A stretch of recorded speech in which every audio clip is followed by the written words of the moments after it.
Olá pessoal, tudo bem com vocês? Eu espero que sim. Eu sou o professor Inácio, essa é a disciplina de Laboratório de Programação ofertada pelo curso de Ciência da Computação do Instituto Federal do Ceará, campus Maracanaú, e o conteúdo está sendo baseado na disciplina CS50 da Universidade de Harvard. Bem, para finalizar essa série de vídeos, vamos ver um pouco sobre o joguinho do Mario. Como que nós podemos fazer uso de abstração para construir ideias semelhantes ao que encontramos nesse joguinho antigo. Se você já jogou Mario alguma vez, sabe que em alguns instantes o Mario encontra bloquinhos como esse, que ele precisa bater com a cabeça para ganhar moedas.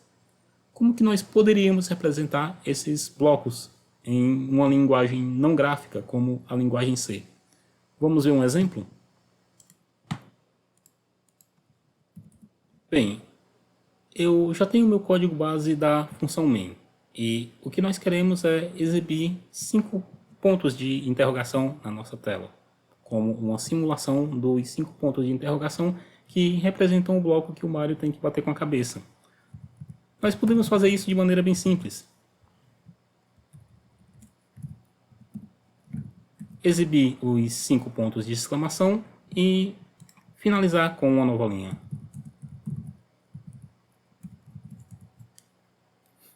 Não tendo nenhum erro, eu posso executar o meu código e ver que os 5 pontos de interrogação foram exibidos.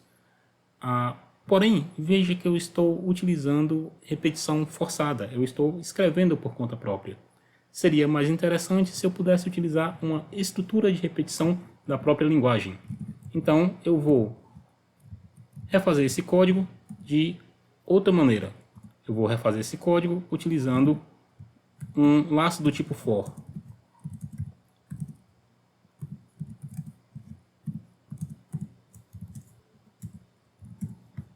Eu vou então exibir os pontos de interrogação.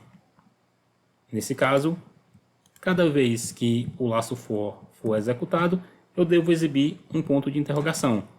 Eu devo compilar o meu código novamente e executar ele. Bom, como os pontos de interrogação não ficaram isolados, eu tenho que adicionar um /n.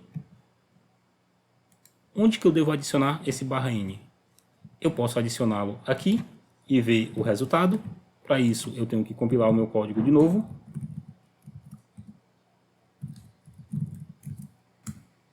E o resultado não saiu como esperado. Ele mostrou os pontos de interrogação um abaixo do outro. Então, provavelmente, eu devo colocar o meu printf depois que todas as instruções do for forem executadas. Compilar o meu código, testar novamente e ok, agora funcionou da maneira desejada. Eu posso melhorar ainda mais o meu código. Eu posso pedir que o usuário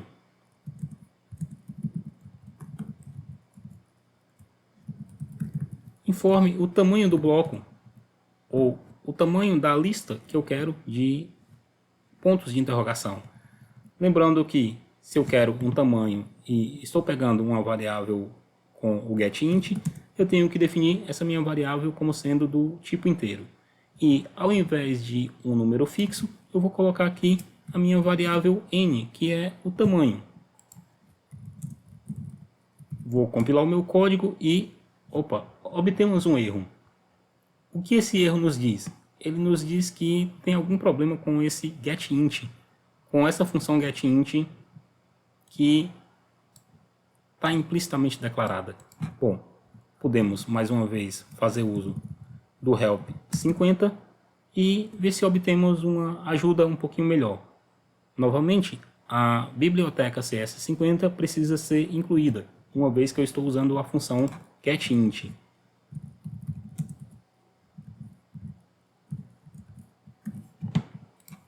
Incluída a biblioteca CS50, eu posso tentar compilar o meu código, que não deu erro.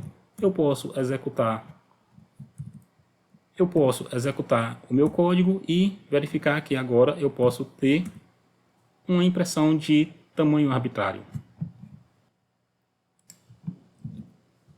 Podemos também tentar exibir um bloco como esse.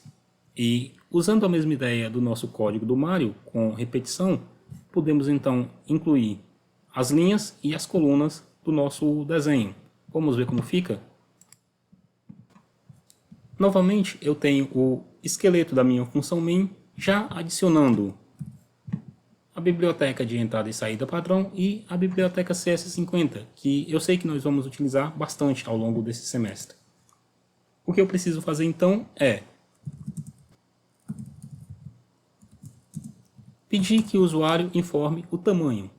Em seguida, eu tenho que utilizar um laço for para cada uma das linhas.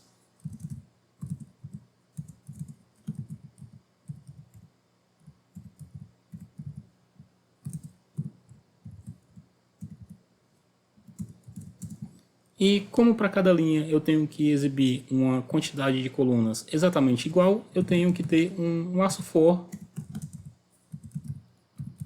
para as colunas.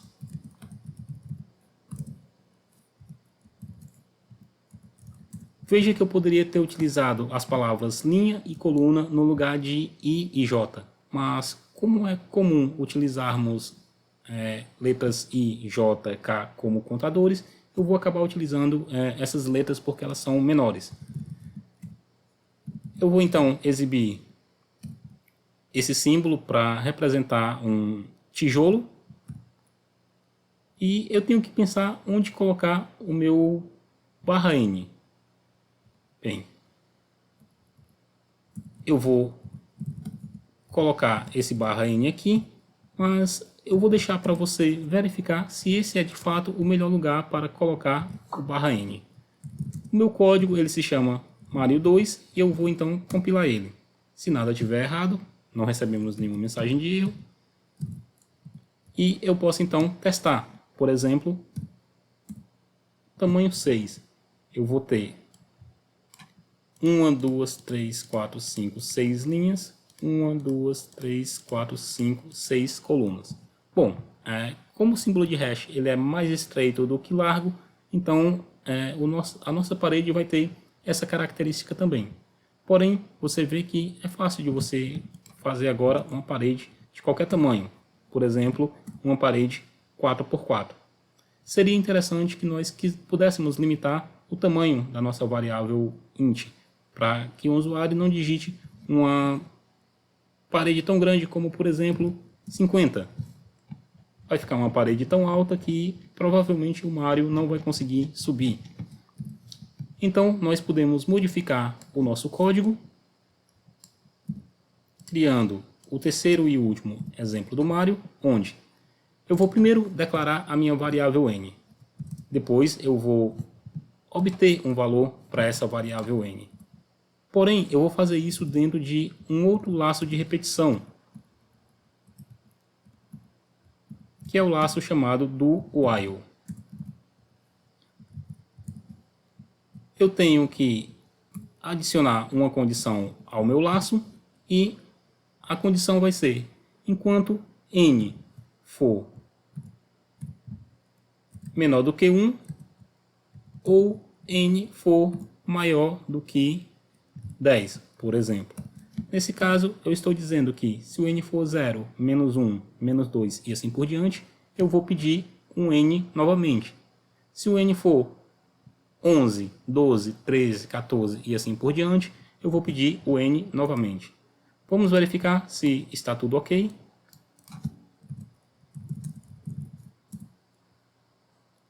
Bom, obtivemos um erro. Por quê? Porque a minha variável aqui se chama tamanho e não n. Eu tenho que trocar em todos os lugares que eu chamei a minha variável de tamanho. Para ficar um nome mais simples, eu estou chamando ela de n. Bom, não temos nenhum erro. Vamos ver se o nosso código funciona. Aparentemente, sim. Vamos tentar um valor menor, como o valor 5, e conseguimos então um bloco. E o nosso código ele fica pedindo números, até que eu entre com um valor válido. é importante chamar atenção para algumas coisas. Lembramos que as variáveis elas ficam na memória do nosso computador. A memória é essa plaquinha que vocês estão vendo aqui. Ela está presente no seu computador portátil, no seu computador de mesa, está presente no seu telefone celular. E algo muito importante é ela tem uma quantidade limitada. Quando você compra um computador, você vai comprar um computador com 2 GB, 4 GB, 8 GB, 16 GB de memória RAM. Isso quer dizer que você tem um tamanho limitado, 16 bilhões de bytes dentro da memória do seu computador. E o que tudo isso tem a ver com os programas que nós estamos escrevendo? Tem a ver com alguns detalhes, como por exemplo, imprecisão de ponto flutuante e estouro de inteiros. Para entender o estouro de inteiros, vamos observar esse número. Se eu somar 1, eu vou para 124, 125, 126, 127, 128, 129. Se eu somar mais 1, você vai lembrar que nós devemos zerar a casa do 1 e levar 1 para a casa do 10. Esse 1 vai ser somado com o 2, resultando em 130. Se eu continuar, eu vou chegar no 999. Porém, algo muito importante acontece aqui se eu somar mais 1. Se o meu número só tem apenas 3 dígitos, na hora que eu somar 1, eu vou zerar a casa do 1, levar 1 para a casa do 10, vou somar com 9, vou zerar a casa do 10, levar 1 para a casa do 100, vou somar 1 com o 9 e vou zerar a casa do 100, levar 1 para a casa do 1000. Mas nós não temos a casa do 1000, e o que acontece é que parece que o nosso número virou 0, ou seja, 999 mais 1 é 0 e não 1000. E o que acontece se, em vez de números decimais, trabalharmos com números binários? Bom, se eu somar 1 ao número 111, eu vou zerar a casa do 1, levar 1 para a casa do 2, eu vou somar com 1 que já está lá, vou zerar a casa do 2, levar 1 para a casa do 4, vou somar com 1 que já está lá, que vai zerar e vou levar 1 para a casa do 8, mas o nosso número binário só tem 3 bits, ou seja, esse 1 que foi para a casa do 8, ele vai ser perdido, ele vai ter estourado a representação máxima de números inteiros. Que tudo isso tem a ver com computação, com programação e com o que nós vamos fazer daqui por diante. Um dos grandes problemas que aconteceu foi o conhecido bug do milênio, onde, na virada de 1999 para 2000, os computadores não conseguiam interpretar esse número. Então, ao invés de representar o ano com 4 dígitos, eles representavam com apenas 2. O que acontece é que, no ano 2000, os computadores entendiam o ano como 1900. E alguns computadores de banco, por exemplo, ficaram em uma data anterior ao dia atual, o que poderia gerar problemas na hora de você tentar sacar o seu dinheiro. Esses slides foram traduzidos por Ramon Homero. Eu sou o professor Inácio e essa é a disciplina de Laboratório de Programação.